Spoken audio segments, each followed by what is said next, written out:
इस नागरी का वास्तु कैसा था, वैभव कैसा था, शिल्प कैसा था, सौंदर्य कैसा था, इसके दर्शन हमें महाकवि कालिदास के मेघदूतम में होते हैं। बाण भट्ट जैसे कवियों के काव्यों में यहां की संस्कृति और परंपराओं का चित्रण हमें आज भी मिलता है।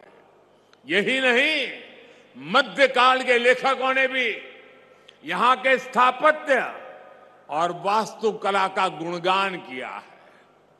भाइयों और बहनों, किसी राष्ट्र का सांस्कृतिक वैभव इतना विशाल तभी होता है जब उसकी सफलता का परचम विश्व पटल पर लहरा रहा होता है।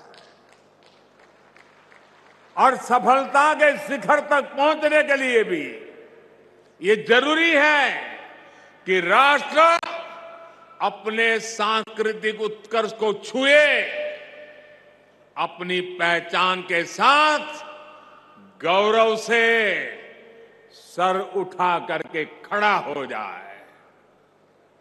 इसलिए आजादी के अमृत काल में भारत ने गुलामी की मानसिकता से मुक्ति और अपनी विरासत पर गर्व जैसे पंच प्राण का आह्वान किया है। इसलिए आज अयोध्या में भव्य राम मंदिर का निर्माण पूरी गति से हो रहा है।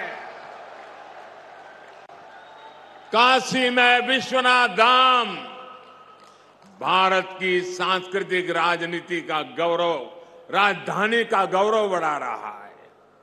सोमनाथ में विकास के कार्य नए कीर्तिमान स्थापित कर रहे हैं। उत्तराखंड में बाबा केदार के आशीर्वाद से केदारनाथ, बद्रीनाथ तीर्थ क्षेत्र में विकास के नए अध्याय लिखे जा रहे हैं। आजादी के बाद पहली बार 4 धाम प्रोजेक्ट के जरिए हमारे चारों धाम ऑल वेदर रोड से जुड़ने जा रहे हैं। इतना ही नहीं, आजादी के बाद पहली बार करतारपुर साहिब कॉरिडोर खुला है, हेमकुंड साहिब रोपवे से जुड़ने जा रहा है। इसी तरह स्वदेश दर्शन और प्रसाद योजना से देश भर में हमारी आध्यात्मिक चेतना के ऐसे कितने ही केंद्रों का गौरव पुनः स्थापित हो रहा है।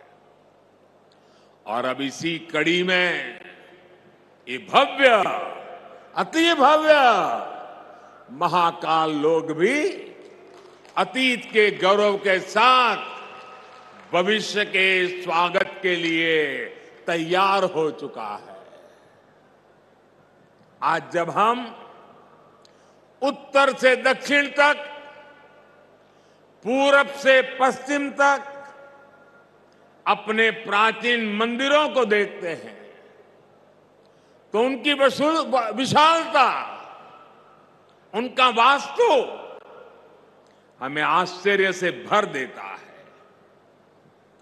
कोणार्क का सूर्य मंदिर हो या महाराष्ट्र में एलोरा का कैलाश मंदिर, ये विश्व में किसी विस्मित नहीं कर देते।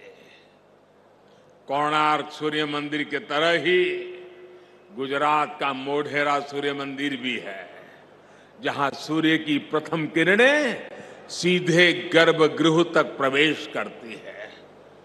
इसी तरह तमिलनाडु के तंजौर में राजा राजचोल द्वारा बनाया गया ब्रह्मदेवेश्वर मंदिर है। कांचीपुरम में वरदराजा पेरुमल मंदिर है। रामेश्वरम में रामनाथ स्वामी मंदिर है। बेलूर का चन्नकेशवा मंदिर है। मदुराई का मीनाक्षी मंदिर है। तेलंगाना का रामप्पा मंदिर है।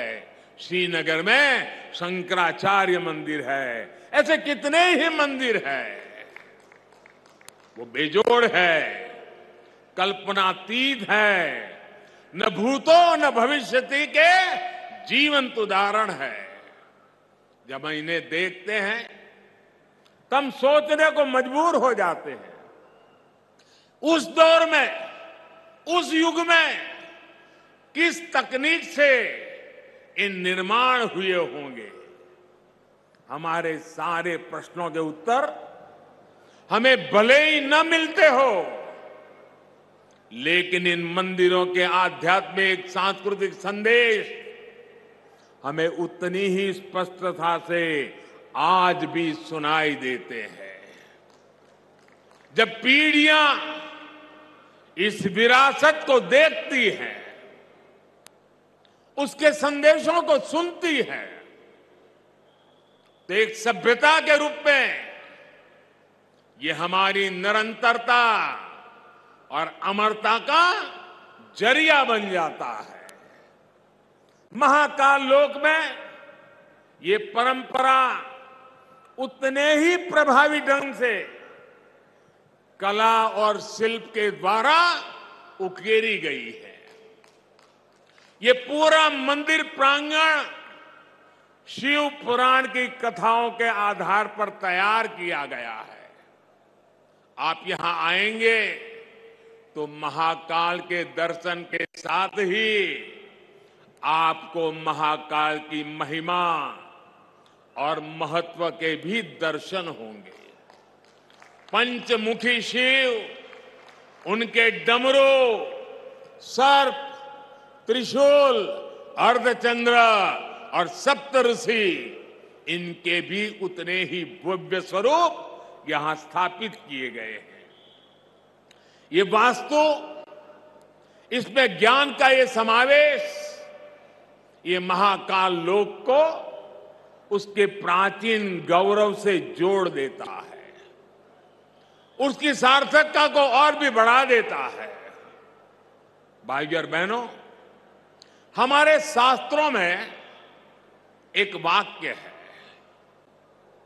शिवम ज्ञानम, शिवम ज्ञानम। इसका अर्थ है शिव ही ज्ञान है और ज्ञान ही शिव है। शिव के दर्शन में ही ब्रह्मांड का सर्वोच्च दर्शन है और दर्शन ही शिव का दर्शन है। इसलिए मैं मानता हूं हमारे ज्योतिर्लिंगों का ये विकास भारत की आध्यात्मिक ज्योति का विकास है, भारत के ज्ञान और दर्शन का विकास है। भारत का ये सांस्कृतिक दर्शन एक बार फिर शिखर पर पहुंचकर विश्व के मार्गदर्शन के लिए तैयार हो रहा है। इंडिया टीवी हर वक्त हर जगह डाउनलोड करने के लिए सर्च करें India TV news Google play store या ऐप स्टोर पर।